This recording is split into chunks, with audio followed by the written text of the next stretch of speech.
Like I said, when I got into the business, I didn't know anybody right here in San Diego. And so I was going around networking like crazy.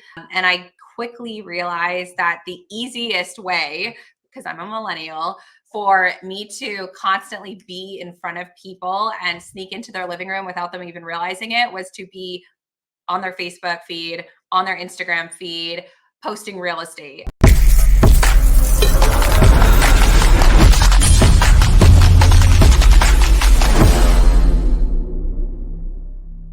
So let's flip it from the agent's perspective. Let's say, okay, I'm getting all these calls and texts. I'm a little bit newer. Obviously, I'm trying to grow my business. So I'm saying, yeah, let's do it to every single, anyone who's calling me or texting me, right? How do I filter these people out? So I'm getting the people who are legitimate, who I should be working with, whether they're a fix and flip or a wholesaler, buy and hold person. What should I do as an agent to be making the really good relationships with investors?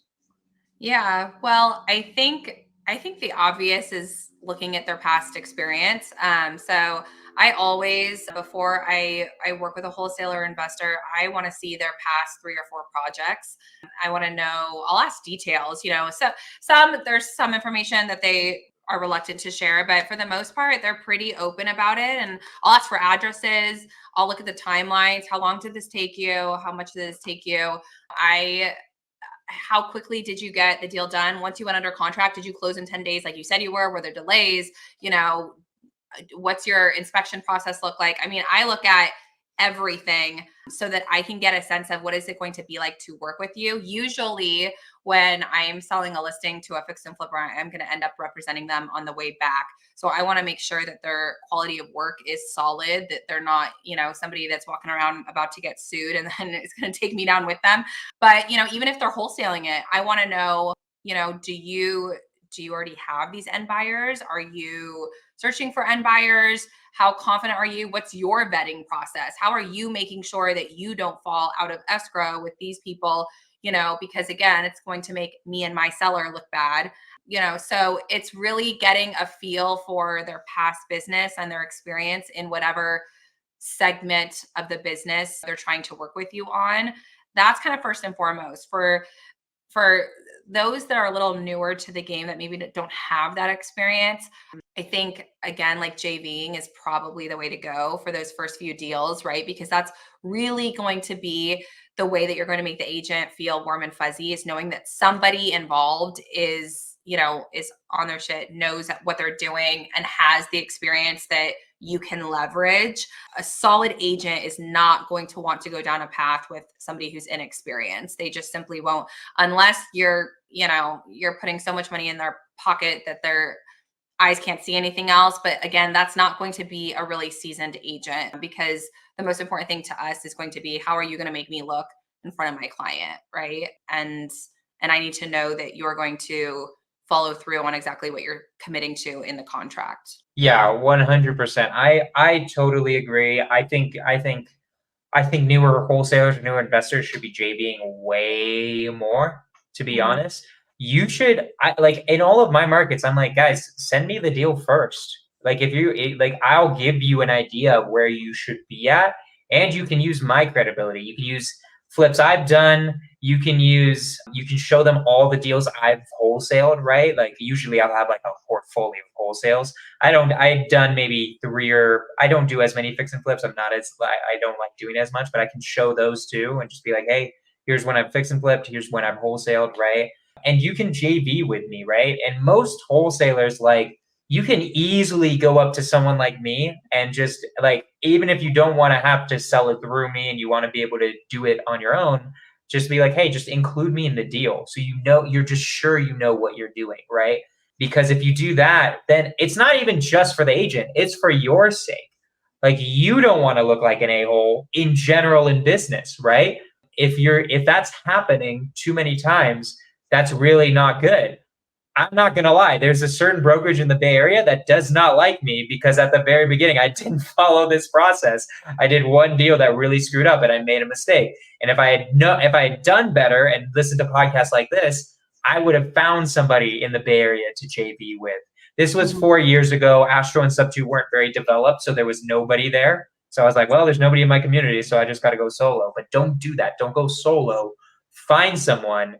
You can hit up Christine for anything in San Diego. You could hit up me for anyone watching. If you guys need anybody either in Colorado, California, or Florida, I just opened up Florida. I will get you the right people to make you guys successful. And both of us, me and Christine, will do that for you. I bet if Christine, if someone DMs you and is like, hey, I'm in Nebraska. I know you don't know me, but I'm trying to be new. I'm newer. I want to meet more experienced people so that I can be better. Do you know anyone in Nebraska?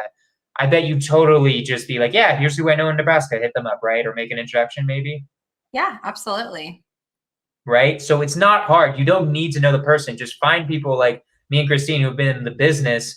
I've been in a couple of years. Christine, I didn't even ask you. How long have you been in real estate now? 9. 9 years, so nearly a decade. So you're dealing with people. I've been in it 4. So guys, like, don't feel like me and Christine are too cool for you guys. It's just not true. We're always trying to help. We're always trying to help out people getting deals and stuff like that, because we know when we help you guys, at some point it's going to come back to us. So yeah, 100%. Like, just don't be afraid to like ask or research people and find someone who's like actually knows what they're doing, and like partnering up with them for a couple deals until you feel like you've got it. That's my little rant there. I love it. So cool. Okay, let's switch directions a little bit, right? So I want to know about social media, right? I mean, you're a star on social media. You have a TV show, right? How did the social media journey start? How did you realize that that was important for your business as a realtor? Like I said, when I got into the business, I didn't know anybody right here in San Diego. And so I was going around networking like crazy.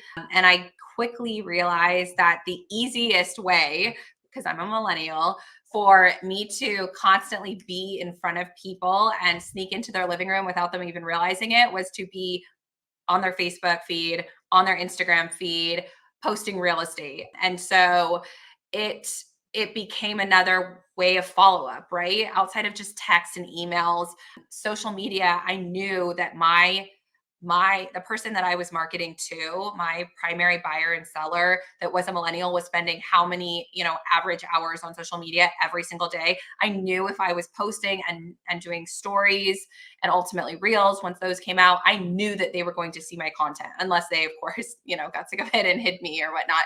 And so it became kind of my kind of secret weapon without them even realizing it. And I started seeing the success. They started commenting, when I was early on in the business, when you start in real estate, like everything else, right? You don't have a lot of business. So a lot of what I was doing were home tours. I was going on broker caravans and I was showcasing, $1 million homes, or I was doing neighborhood spotlights and I was sharing interesting, cool things that were happening in different neighborhoods. And just by that, people started just associating me with real estate. And then I would bump into them and they'd be like, oh my God, I can't believe you're so busy. Gosh, you must be selling everything. Da, da, da. And they were just associating these open houses I was hosting, or these showings or broker caravans I was going on, as like my business.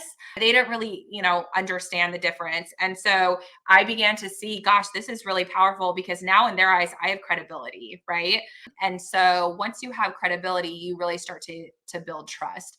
And that's what it took to make my business skyrocket. And then that's when I really made the decision, okay, I'm going all in on social media, because I would consider myself kind of an extroverted introvert. I am just not going to sit here and cold call all day long. You're probably not going to get me door knocking unless it's for a specific listing and I have a specific reason. I'm not just going to, pick a neighborhood on the map and start door knocking and ask them to use me as their agent. So social media was kind of my way around that. And I started growing an audience and people started connecting with me, and I started finding cool, unique ways to bring education to my audience or connect with them or inspire them or whatever it is, right? And I kind of developed a social media strategy around that, and it really kind of started to take off and take a life of its own. And then ultimately all these other opportunities came with it, and that's ultimately how the American Dream TV show contacted me. They found me on social media and they liked what I was doing, and they liked, my marketing and PR background, and so they approached me about becoming one of the hosts here in San Diego. And now I've been doing that for over a year. So it's opened a lot of doors. And now I've had, business owners and local celebrities and athletes reach out and want to do projects or be featured or, collaborate on Instagram. So it's opened a lot of doors and ultimately, again, grown my credibility, grown my brand, which is what I'm trying to do at this point, and ultimately grow my business. I love it. So, what would be the first step to someone who's trying to copy you, right? Like, or they don't want to be Christine LaBounty, but they want to be an amazing agent in their area. What's the first thing they should do with their social media? How should they start growing it, connecting with people? I mean, consistency is always the key. And you'll see on mine, I've lately, I kind of go through waves of consistency versus not. So, it's the pot calling the kettle black a little bit, but consistency and then finding ways to connect with your audience. So figuring out who is your audience, who is your target buyer seller or your ideal client, right? Is it the first time home buyer? Is it the luxury seller? Is it the young family who's upsizing and growing, their family dynamic and selling their first house and growing their second? Figure out what that is. Figure out the area you want to market. Is it all of San Diego County? Is it North County Coastal? Is it San Diego proper, Metro, what have you? And then create content around that specific target demographic that you are trying to go after, that clientele you're trying to reach, and or that area that you're trying to market, right? And bring value. So start throwing in a mix of education videos, right? Teach them things, do neighborhood spotlights, show them around, show them that you're in the community, that you know what's going on, and become kind of that, we call it like your local like mayor, right? Be the person that they think of when they think of this one area of San Diego or San Francisco, right? Do comedy, show people, be relatable, right? Be likable. I'm victim of this too. Like I always try to make everything perfect, and I have to really get away of that and be more relatable and just be comfortable just filming myself. It feels awkward and cringy. Everyone thinks it's awkward and cringy. I don't know a single agent that does video that doesn't feel, oh my God, this is so embarrassing or cringe. Like nobody cares, but they do, right? Your audience will care if you're appealing to them. Don't try and be everything to everybody. Find out who that specific person is and then create your account around that. I 100% agree. Like, I mean, it all makes sense. I think the one thing that I also just want to add on that I'm almost 100% you would agree with is be you. Don't try to be Pace. Don't try to be Jamil. Don't try to be me. Don't try to be Christine. Be you. Like you will speak to certain people, and it's a lot easier if you're authentically you. My worst posts are ones where I'm copying other people, right? That's just is what it is. The ones where I'm like, I'm just gonna take a Hormozy post and like redo it. Those are the worst ones because I'm not really speaking from my inner truth of like what I'm like, right? You're going to start seeing, Christine, I don't know how much of my content you watch, but people who watch my content, you guys are going to see a really funny series of reels coming up soon. That's going to be very me and my type of humor. And I guarantee they're going to go viral because of what I'm going to do with them. But it's because I'm the only one who would be able to do it. If Christine did these types of reels, I know you guys don't know what reels I'm talking about. It wouldn't even make sense. It would be like, what? That is nothing to do with Christine at all, right? And I think that's like what people miss the most is like try to actually give your audience good content.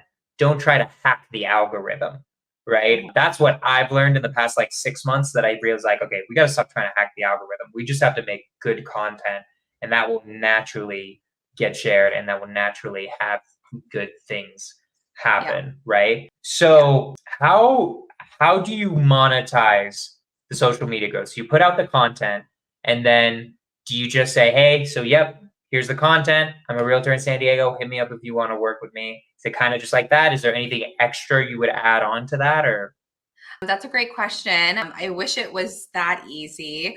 It can and does get to that point eventually, but again, a lot of it is bringing value to people. So I have takeaways that I offer people when they engage with my posts. So I have like a buyer's guide. I have guides, tools, checklists, things that I know are of value that I'm willing to share, not even just with buyers and sellers, but also even sometimes with agents. And so I'll have kind of a call to action of, hey, click this link, go check out this video. If you're interested, drop a comment below and I'll send you a copy of my buyer guide. Or if I'm talking about a subject that I know is going viral or has a really positive response from my audience, I make sure that I give them more of it or I'll do a follow-up video of hey, you guys gave me feedback of XYZ on this last post. So you know what, I'm going to drop the full buyer's guide for you.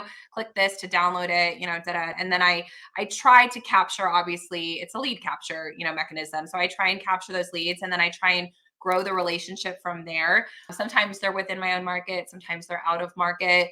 Who knows if they'll ever turn into something. But if I'm constantly coming from a place of value, the leads do follow. People see that and they keep coming back for more, which, just leads to more opportunity. So I kind of make sure that I'm either falling into the entertainment realm, that something I'm doing is entertaining, something I'm doing is either educating, or it's just bringing value to them in some way, shape, or form. I love it. Awesome. So then when you say, I think did you use the word lead magnet? I think you did. Mm-hmm. What are your lead magnets? Can you explain what that is for the audience that doesn't know? Yeah. So a lead magnet is essentially kind of a hook that allows you to provide something to the audience and in turn collect data points from them, right? Ideally, name, phone, email are kind of the main touch points.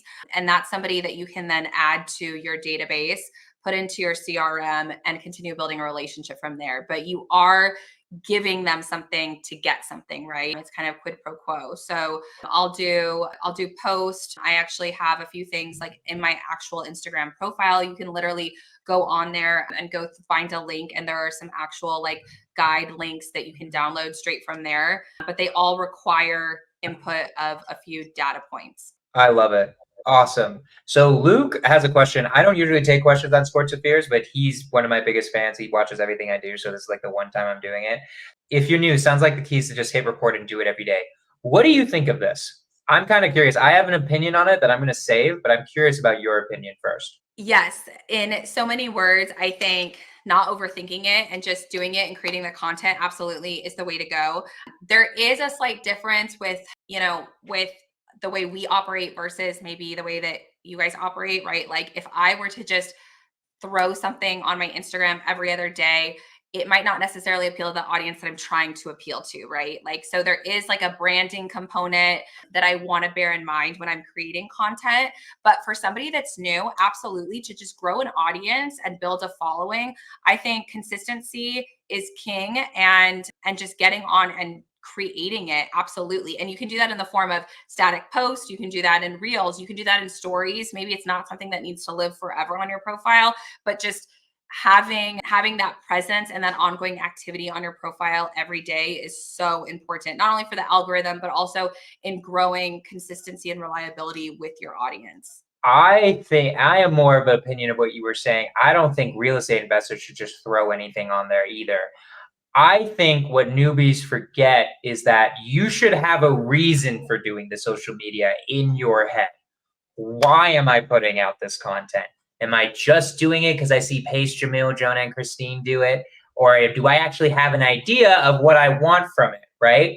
Scorch the fears from me so everyone knows I do this so that I can make better bonds with people that I see eventually doing business with or doing meetups with. I have Christine on here because this is the way. Christine and I were friends before this, right? Thanks to some mutual connections, Margot Rivera. But if I didn't know her at all and I thought she was super cool and someone I wanted my Rolodex, this podcast is the best way to get someone who's way bigger than me on my pod or to start talking with them. I've gotten Vina Jetty that way. I know Kent Clothier that way. I know people who are giants, Steve Trang, because who doesn't want to do a podcast where they're the star, right?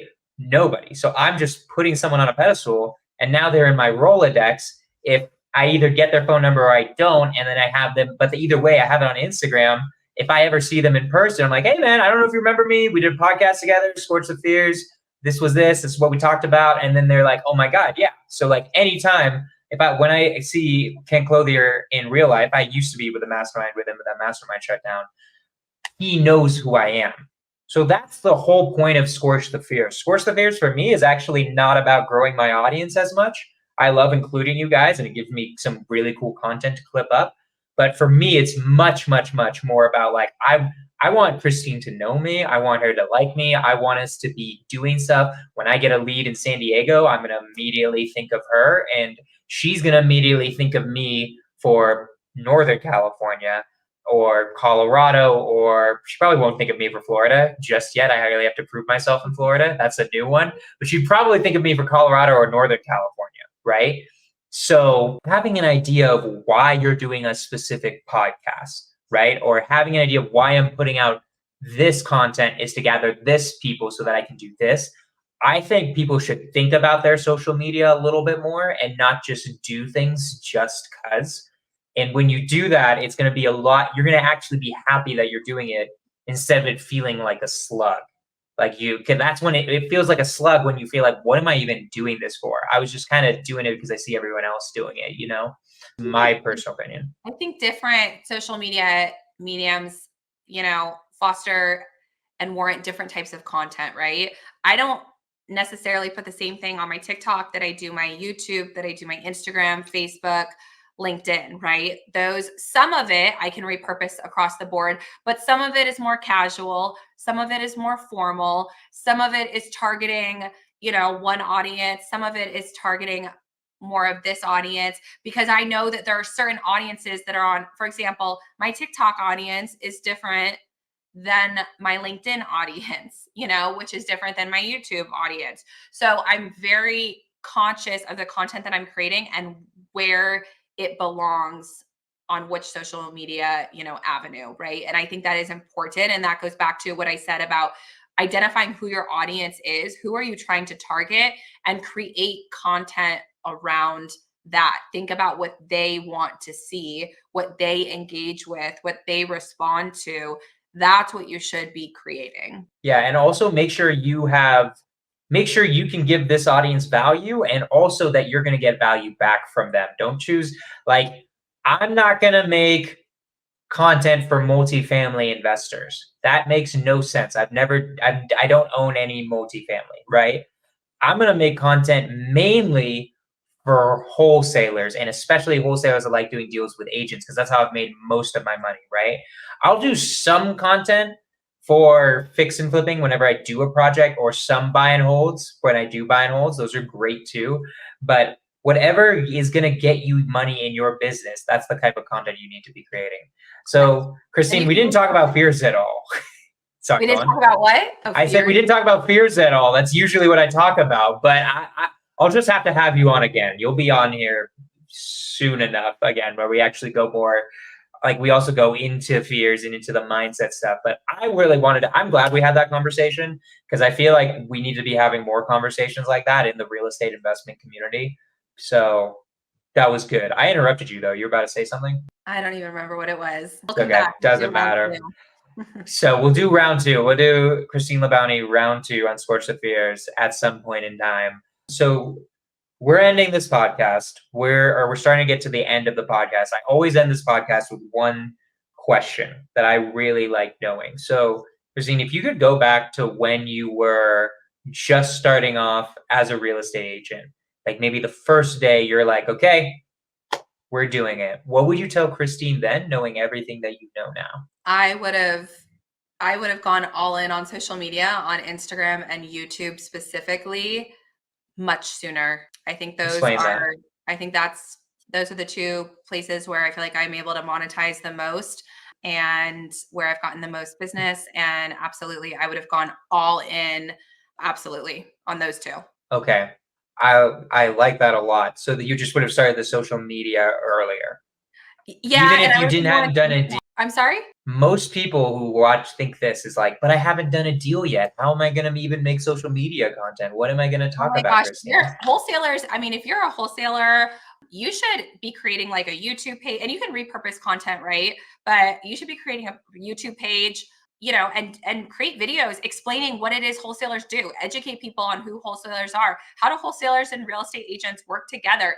Start thinking about, if you want agents to be ultimately your clientele, create videos that explain to agents, here's how I can bring you value. Here are the different ways we can work together. Here's, how we handle this type of seller. Here's what we do with this type of seller. I mean, you could create so much content, leverage chat GPT. There's so much AI tools and availability now that you can plug in and you can get content ideas. You can go to Ask the Public and other sites like that and type in and find out what do people want to know about a particular topic, right? You can go to the YouTube search window and type in wholesaling and see everything that comes up below it, right?